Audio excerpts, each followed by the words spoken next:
Alors, qui peut être contre un projet de 200 places à l'îlot Saint-Louis-de-Gonzague? Écoutez, je pense que c'est un cheminement qui est important. Par contre, j'ai participé à toutes les assemblées d'information de consultation.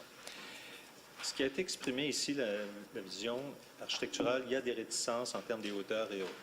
Mais un des aspects forts et importants que les citoyens ont exprimé, c'était la proportion de logements sociaux. On demandait 10 %.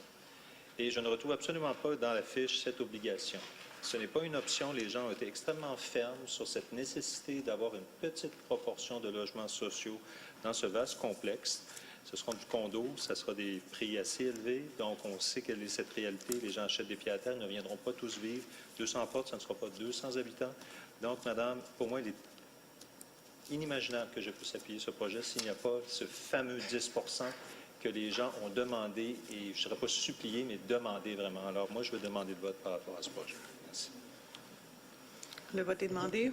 Une personne de l'équipe Labombe peut s'exprimer. Par la suite, j'irai du côté de Québec 21 et je verrai pour les indépendants. Merci, Madame la Présidente. En fait, c'est vrai que le promoteur a pris un engagement devant le conseil de quartier et devant les conseils de même le comité de citoyens et devant les citoyens qui étaient présents.